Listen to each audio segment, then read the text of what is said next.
Hello and welcome. Hello and welcome to this episode of the Diary of a Lawyer.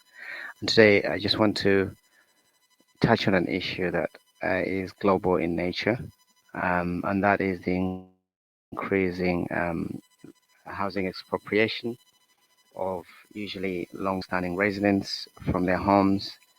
Um, an issue that has obviously happened in major cities such as London, New York, Scandinavia, Spain, and now Portugal.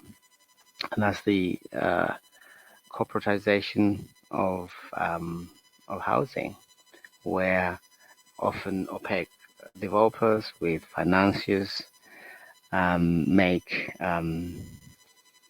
deals with local authorities, usually under the law. But I think it is arguable whether the law serves the interests of the residents. And in the US, it's called eminent domain. It's under that eminent domain sort of law. And in the United Kingdom, at least England and Wales, it's through the use of um, courts to essentially um, compel people to leave their homes if they can argue that there's a compelling public interest um, to that end, and that's through the use of the compulsory purchase orders, which we design generally around building infrastructure, essential work or infrastructure that is of genuine um, public good and benefits the community. So, but that's what the developers and the local authority tend to use to essentially compel people out of their homes. And so, coming to this lady, as you can see, the Guardian's reporting, she's a single tenant in a Montreal apartment block who has halted a multi-million development project in what is termed as a standoff that has focused fresh attention on the lack of affordable housing in major Canadian cities. I should add, it's not just a Canadian. It's not just a Canadian issue, as I mentioned. It seems to be a more Western global issue. Uh, and the property developer, Mondave, has been trying, according to reports, public reports, for years, trying to persuade Color White, the lady is called Color White, to move from um, her small 400 Canadian dollars a month, which is equivalent of 238 pounds, so it can demolish a row of mostly um, abandoned buildings and build luxury 176 luxury apartments. The one-room unit is stated to be in what is termed as decrepit building, which lacks a working stove and can only narrowly fit in a desk, a bed, and some house plants. But for White, who, according to Guardian, was previously homeless and does not currently have a job, the apartment has been her home for decades, and not least because under Quebec regulations, her rent has been frozen to ensure it remains affordable. So that's sort of the context, and so um,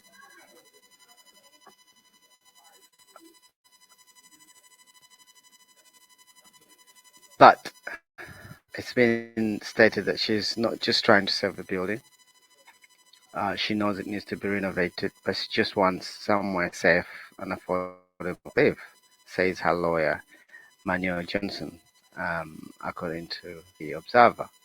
And he added that she wanted a similar apartment on a long-term affordable lease or enough compensation from the developer to ensure that she would not lose shelter in coming years. They also say that in several meetings, the city's demolition committee approved the plan, which they tend to do. Some tenants, again, usually due to personal circumstances, accepted offers. Um, but the senior partners from the farm told the media that they had made numerous offers to White over last 3 years or so, but these were declined. Now, he goes on to say, the developer, that they had been unable to reach an agreement with White because of what he terms as no path forward, alleging that she was demanding a penthouse apartment worth thousands a month on an indefinite lease, a claim which is disputed by her lawyers. And he went on to tell the demolition committee earlier in May that the company had also offered her around 20,000 Canadian dollars, a figure Johnson confirmed, but and he then goes on to say that to a certain extent she is apparently using this opportunity to either better her lifestyle or apparently hold them to ransom because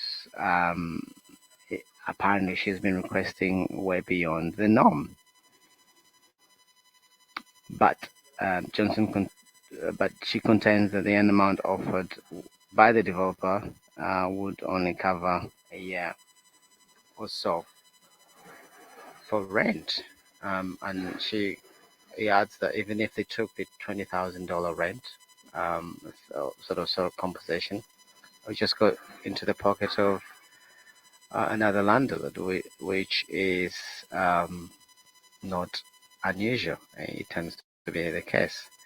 And the lawyer adds that whatever reasonable settlement Miss White, who is the holdout, needs for housing stability in no way will endanger the financial viability of the project.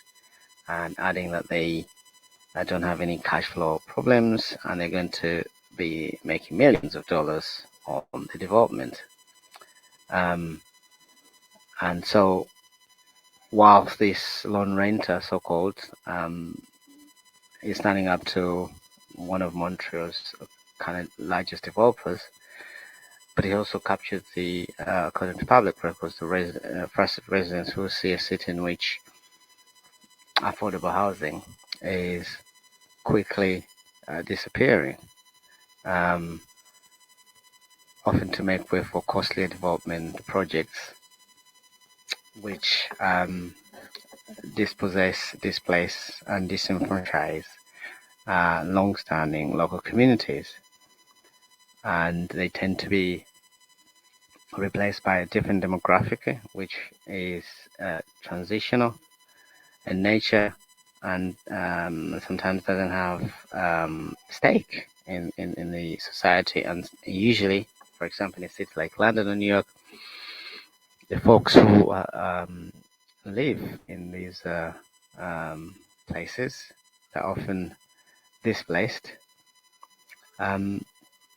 tend to be the people who run the city, the hospital workers, the transport workers, the policemen, the social workers, the government workers, the local government workers, the people that actually make the city livable, the people who make the city what it is.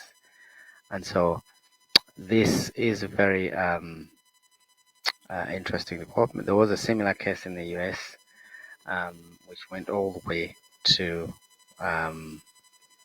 the Supreme Court, and I think it was a city of New London, the similar lady who held out, and the comments from some of the judges were similar. They echo the same sentiments, where it wasn't where they say that it wasn't just about more taxes, but this is where the lady who was elderly has lived all her life, that she will move if it's for the public good, but not just because someone wants to make more money. And so the holdout in Montreal is just another chapter on the long running issue of what some people term as gentrification or regeneration, but which essentially is displacement, dispossession, and disenfranchisement of local communities to pave way for developers, often not known who the investors are, in some cases with offshore accounts in company names, whilst the mothers, the fathers, the children who live in these places are displaced and their lives are turned upside down. So this is a clear example of how that impacts and the residents, the people who call these places home, not just a house but a home, and the global interest that generates. And so we shall be watching developments, and there we shall leave it on this episode of The Diary of a Lawyer, in this case of David v. Goliath in Montreal, and the case of Carla White, who is holding out and fighting the developer Mondev in Montreal, Canada. And so there we shall leave it on this episode. We shall be watching developments, and we'll speak again. Thank you. Bye.